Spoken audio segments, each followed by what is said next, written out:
dimanche 1er novembre 2020. Mesdames et messieurs, bonjour et bienvenue sur RTI 1. Samedi 31 octobre, quelques 7,5 millions d'Ivoiriens étaient appelés aux urnes dans plus de 22 000 bureaux de vote sur le territoire national, 246 bureaux de vote à l'étranger. Des bureaux de vote qui ont fermé pour la plupart à 18 h GMT. Je rappelle que 4 candidats, Alassane Ouattara, Henri Konan Bédié, Pascal Affi-N'Guessan et Kouadio Konan Bertin, ont été retenus par le Conseil constitutionnel pour le scrutin.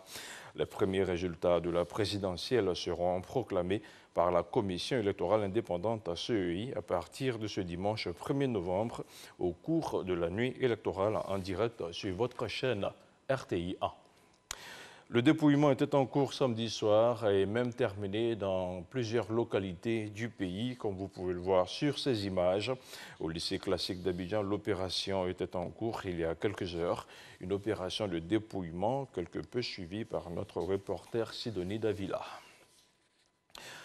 Et puis, suite à la fermeture des bureaux de vote à 18 h, comme indiqué par la Commission électorale indépendante à CEI, il a été procédé au dépouillement du vote dans les différents bureaux à Gagnoa.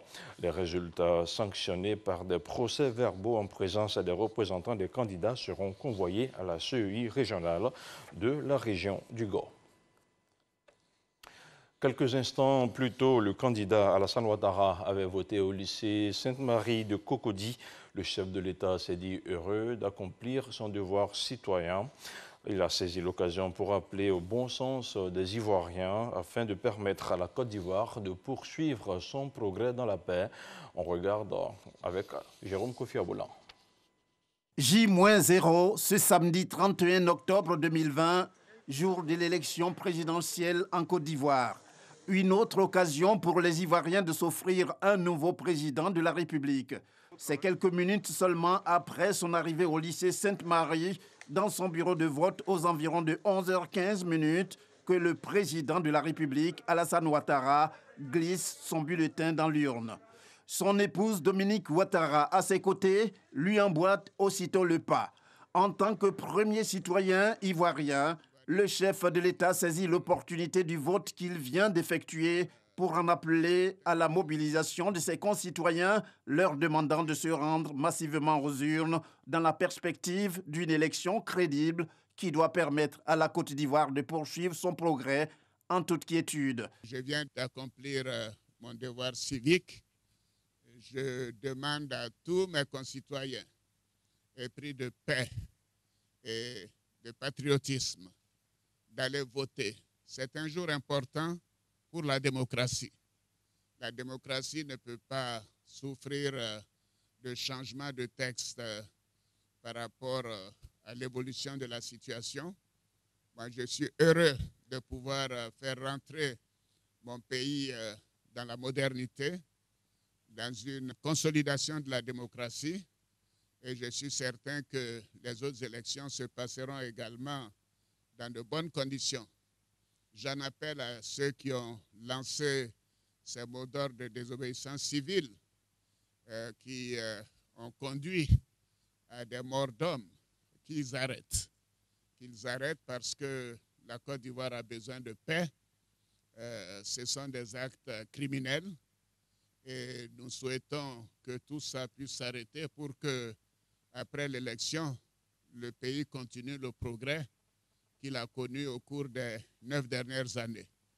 Je vais compter sur l'ensemble de nos concitoyens pour en appeler à la paix, pour dire à nos jeunes de ne pas se laisser manipuler, car il s'agit de leur avenir. Et ils verront que si je suis élu, le programme de gouvernement que j'ai donc proposé à nos concitoyens sera un programme axé sur l'emploi des jeunes. Donc je dis aux jeunes, faites-moi confiance, nous avons un beau pays, les choses se passent bien et continuez d'avoir confiance en l'avenir. Si le président Alassane Ouattara aspire à l'occasion de cette élection à un autre mandat présidentiel à la demande de nombre d'Ivoiriens, ne serait-ce que pour lui devoir une fière chandelle au regard de ses actions bénéfiques, il est évident qu'en venant accomplir son devoir civique, Il entend jouer la bonne carte en vue de sa victoire. Affirmant être heureux d'avoir voté, l'air optimiste que le chef de l'État affiche quand il sort du lycée Sainte-Marie de Cocody semble indiquer que le renouvellement de la confiance des Ivoiriens à son égard n'attend plus que le temps de la proclamation des résultats. L'autre candidat, Kwadwo Konan-Bertin, était dans le Lodjibois. C'est à Lakota que le candidat indépendant a glissé son bulletin dans l'urne. Kakabe a marqué sa satisfaction malgré les difficultés rencontrées durant la campagne. Il s'est dit confiant pour la suite du scrutin. On regarde son vote avec Franck Kwadwo.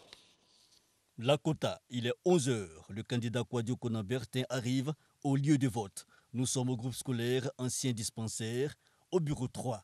Il sacrifie au rituel les différentes étapes avec les assesseurs, le passage par l'isoloir et le moment attendu, l'acte de vote. Le bulletin est posé dans l'urne. Vive la démocratie. Le candidat indépendant marque sa satisfaction. Ce scrutin est selon Kwadwo Konan-Bertin l'expression du jeu démocratique. J'ai 52 ans aujourd'hui et c'est la première fois que je vote sur la terre de Alaba Mambé, mon grand-père. C'est la première fois que je vote sur la terre de ma mère, Guizo Delphine. C'est la première fois que je vote sur la terre de mes ancêtres. C'est un retour aux sources. En même temps que je participe à ma façon à faire vivre la démocratie. Voter, c'est un devoir. C'est un droit également de tous les citoyens. J'ai choisi de faire la politique. J'ai choisi d'être un démocrate. En démocratie, il y a un temps pour débattre, pour discuter, et un temps pour décider. La décision se fait dans les urnes et par le peuple. Je suis heureux de voir ce jour de 31. Ce n'était pas évident. Les menaces de tout genre, on les a supportées, vécues pour le peuple de Côte d'Ivoire. Le sens de ma candidature, c'est la paix, c'est la stabilité. Il y a eu trop de morts dans ce pays, trop de sang versé sur le sol de Félix Houphouët-Boigny. J'ai choisi de freiner l'hémorragie, faire en sorte que la Côte d'Ivoire reste debout et vivante. Je constate à cet instant précis-là, à cette heure-ci, que tout va bien. La Côte d'Ivoire est encore debout, c'est l'essentiel. Restons unis, soyons solidaires. Nous sommes un peuple, un même destin. L'avenir de nos enfants, c'est ce qui nous préoccupe. On ne peut pas bâtir cet avenir dans la querelle qui ne prennent jamais fin. Après avoir voté, place au résultat final. Kwadwo Konan-Bertin se dit optimiste pour la suite des événements. À l'issue du vote, le porte-parole du candidat indépendant Kwadwo Konan-Bertin a fait une déclaration que je vous propose d'écouter. Nous voulons d'abord féliciter le peuple ivoirien qui a fait preuve d'une grande maturité et d'un remarquable esprit de responsabilité en permettant à ce scrutin présidentiel de se tenir. Malgré des incidents regrettables, dont certains d'une extrême gravité, globalement et selon les informations connues à cette heure, les opérations électorales se sont déroulées dans l'ordre et dans le calme. La première victoire ce soir, c'est celle de la démocratie. Le premier enseignement, c'est l'attachement des Ivoiriennes et des Ivoiriens à un système qui privilégie l'élection sur l'agitation, la violence, le désordre et le chaos. Depuis le début de la campagne, le candidat Kwadwo Konan-Bertin a invité le peuple à privilégier l'arme du bulletin de vote. Nous constatons avec satisfaction qu'il a été entendu. Le porte-parole du RHDP, sinon le directeur exécutif du RHDP, plutôt, s'est lui aussi prononcé au cours d'une conférence de presse. Adama Bictogo a salué le sens de la responsabilité de la majorité qui s'est exprimée. On l'écoute. Aujourd'hui, 31 octobre, la Côte d'Ivoire, conformément à sa constitution, les Ivoiriens, conformément à la constitution, viennent d'accomplir leur devoir civique. Nous avons noté pour cette journée que les Ivoiriens, épris de paix, convaincus que le projet de société du président Alassane Ouattara, notre candidat, que la conjugaison de ces deux éléments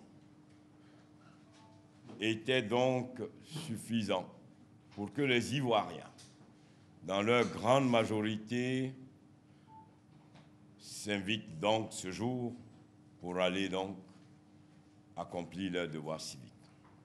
Nous voudrons à cet instant précis, alors que les bureaux de vote viennent de fermer, saluer cet esprit de civisme, mais saluer cette grande maturité, mais surtout cette ferveur, cette volonté populaire qui s'est exprimée aujourd'hui. Aujourd'hui, la Côte d'Ivoire vient de montrer à l'opinion nationale et internationale sa capacité non seulement à organiser les élections, mais surtout à faire respecter sa constitution qui est notre boussole. Retour sur les opérations de vote, le chef du gouvernement a lui aussi rempli son devoir civique. C'était en fin de matinée à Bobo, une commune dont il est le premier magistrat. Ahmed Bakayoko a exhorté la population, surtout les jeunes, à cultiver la paix et la cohésion sociale. Un vote suivi par Issa Chonayeo. À Bobo, école des cours sociaux, bureau 1. C'est ici que le Premier ministre Ahmed Bakayoko, par ailleurs maire de la commune d'Abobo, a accompli son devoir citoyen. On nous avait annoncé l'apocalypse, mais la Côte d'Ivoire est toujours là et les Ivoiriens sont toujours au rendez-vous de la paix, sont toujours au rendez-vous de la construction d'un pays sérieux. J'invite tout le monde à aller voter. C'est un droit fondamental, un droit citoyen. C'est là que vous donnez onction à la gouvernance pour les 5 années à venir. C'est là que votre point de vue compte. En dehors du droit de vote, qui est ce droit fondamental, tout le reste n'est pas d'expression démocratique. Donc je demande que ceux, surtout nos jeunes, qui ont été dans certaines contrées manipulés pour perturber le vote, que cela s'arrête. Pour les habitants de cette commune, il était important pour chacun d'entre eux d'aller choisir son candidat. Tout ce qu'on peut souhaiter à ce pays-là, c'est la paix. Parce que s'il n'y a pas la paix là, on ne peut pas vaquer à nos occupations. Dans la commune d'Abobo, les populations ont accompli leur devoir civique dans le calme et la sérénité, sous la surveillance des forces de l'ordre. Et pour aider à l'accomplissement de l'acte civique, les forces de défense et de sécurité ont été déployées sur l'ensemble du territoire national. 35 000 hommes de policiers, des gendarmes, mais également des militaires ont été présents sur le terrain pour sécuriser le scrutin. Abou Sanogo. Les forces de défense et de sécurité ont marqué leur présence sur le terrain.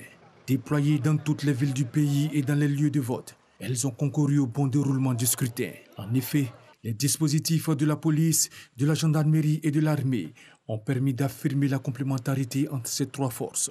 Une présence donc sur le terrain qui a non seulement permis de sécuriser le processus électoral, mais de rassurer l'ensemble des électeurs et dissiper leurs craintes, ce en leur permettant d'exercer leurs droits civiques en toute sérénité. Dans certains lieux de vote, tant à Abidjan qu'à l'intérieur du pays, notamment à Daloa et à Korogo, les forces de l'ordre ont tenu à aider les électeurs à accomplir cet acte citoyen.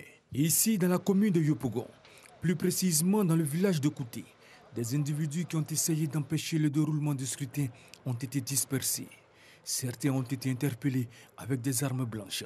Les forces de défense et de sécurité dotées de moyens conséquents ont réussi à maintenir l'ordre et à garantir la sécurisation du scrutin. Une sécurisation qui s'inscrit dans le cadre de l'opération Barrissement de l'éléphant. Dans l'actualité internationale, les Émirats arabes unis ont annoncé cette semaine leur intention d'ouvrir prochainement un consulat à La Ayoune, dans le Sahara occidental. L'émir d'Abu Dhabi en a informé le souverain marocain Mohamed VI lors d'un échange téléphonique. Les Émirats seraient ainsi le premier pays arabe à franchir ce pas après plusieurs pays africains.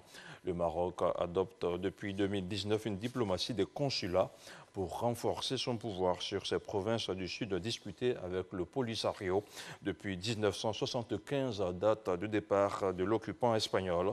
Des consulats de 15 pays africains sont désormais présents dans le Sahara occidental. Et puis en Algérie, transféré mercredi en Allemagne pour des examens médicaux approfondis après avoir été admis dans un hôpital militaire à Alger. Le président Abdelmajid Tebboune est bien atteint du Covid-19, ce qui faisait objet de rumeurs jusque-là a été confirmé vendredi par la diplomatie saoudienne via un tweet.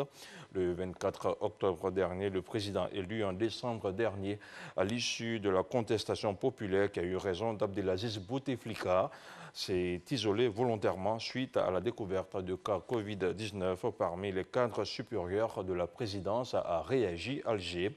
Le pays qui connaît un relâchement recense actuellement plus de 57 000 cas et 1940 décès. Et voilà, c'est tout pour ce 6h30. Merci à vous tous de l'avoir suivi. Restez surtout sur RTI 1. L'information continue sur le www.rti.ci.